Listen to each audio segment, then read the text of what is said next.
ನೀವೇನ್ರ ಸಣ್ಣ ಹುಡುಗರು ಆಡೋ ಜೀಪ ಸಸ್ತದಾಗ ಮಸ್ತ್ ತಗೋಬೇಕು ಅನ್ಕೊಂಡಿದ್ರಿ ಅಂದ್ರ ಇದು ನಿಮ್ಗ ವಿಡಿಯೋ. ನಮಸ್ಕಾರ ರೀ ಬುದ್ಧಿವಂತ ಜೀವಿಗಳೇ, ನಾವು ಬಂದಿವಿ ಇವತ್ತ ಆರಾಧ್ಯ ಟಾಯ್ ಶಾಪಿಗೆ. ಬಂದ್ರ ಮಾಮನ ಬುಲೆಟ್ ಗಾಡಿ ಗಾಡಿ ಪಡ್ ಪಡ್ ಪಡ್ ಪಡ್ ಪಡ್ ಪಡ್ ಕೆಳ ಪಡ್ ಪಡ್ ಪಡ್ ಪಡ್ ಪಡ್ ಪಡ್. ಇಲ್ಲಿ ಏನೇನ್ ಸಿಗ್ತಾವಪ್ಪ ಅಂತಂದ್ರ ಡ್ರೋನ್, ಸಣ್ಣ ಸಣ್ಣ ಗಾಡಿ ಅಂತೂ ಬರೇ ₹100 ಸ್ಟಾರ್ಟ್ ಅದಾವ್ರಿ. ಇಲ್ಲಿ ರೈಡ್ ಬೇಬಿ ವಾಕರ್ ನಾ ಬುಲೆಟ್ ಗಳಿಗೆ ಅಂತ ಏನು ಕಮ್ಮಿನೇ ಇಲ್ರಿ ಅಂಗಡ್ಯಾಗ. ಸಂಸಾರ ಮಾಡಾಕ ಬಾಂಡ್ಯ ಸಾಮಾನಿ, ಬರೋ IPL ಪ್ರಾಕ್ಟೀಸ್ ಮಾಡಾಕ ಬ್ಯಾಟ್, VIP ಗಾಡಿ ವಿತ್ ರಿಮೋಟ್, ಸಣ್ಣ ಅಕ್ಕಗಳಿಗೆ ದೊಡ್ಡ ಸ್ಕೂಟಿ ರೀ, ವೆರೈಟೀಸ್ ಆಫ್ ಟ್ರೈ ಸೈಕಲ್ಸ್ ಅದಾವ್ ನೋಡ್ರಿ. ನೀವೇನ್ರ ಸಣ್ಣ ಹುಡುಗರು ಆಡೋ ಜೀಪ್ ಸಸ್ತದಾಗ ಮಸ್ತ್ ತಗೋಬೇಕು ಅನ್ಕೊಂಡ್ರಿ, ಇಲ್ಲಿ ಏನ್ರ ನೀವು ರಿಮೋಟ್ ಜೀಪ್ ತಗೊಂಡ್ರಿ ಅಂದ್ರ 2 ವರ್ಷ ವಾರಂಟಿ ಜೊತೆಗೆ ಕೊಡ್ತಾರ್ರಿ. ಇವೆಲ್ಲ ನೋಡಿ ಬಾಳ್ ರೇಟ್ ಅದ ಅಂತ ಅನ್ಕೊಂಡ್ರೇನ, ಜಸ್ಟ್ 6,000 ಸ್ಟಾರ್ಟ್ ಅದಾವ್ರಿ.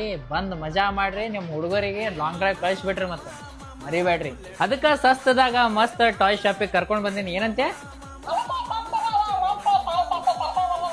ಹೆಚ್ಚಿನ ಮಾಹಿತಿಗಾಗಿ ಆರಾಧ್ಯ ಅವರ ಕಾಂಟ್ಯಾಕ್ಟ್ ನಂಬರ್ ಹಾಕಿರ್ತೀನಿ. ಒಂದ್ಸರ್ತಿ ವಿಸಿಟ್ ಮಾಡ್ರಿ ಆ ಶಾಪಿಗೆ, ಅವಾಗ ಗೊತ್ತಾಗುತ್ತಾ ಇಲ್ಲಿರುವ ಏನೇನ್ ಅದಾವ ಏನೇನಿಲ್ಲ. ಆಕ್ಚುಲಿ ನನಗೂ ಭಾಳ ಇಷ್ಟ ಅದಾವ್ರಿ. ಆದ್ರೆ ಏನಾಗ್ತದ ಮತ್ತೊಂದ್ಸಲ ಬಾಲ್ಯಕ್ಕೆ ಹೋಗ್ಬೇಕಾಗ್ತದ, ಅದಕ್ಕೆ ಹೋಗಲ್ಲಾಗೇನ್ರಿ. ದೊಡ್ಡವಾಗೇನಲ್ಲ, ಸೊ ದೊಡ್ಡವ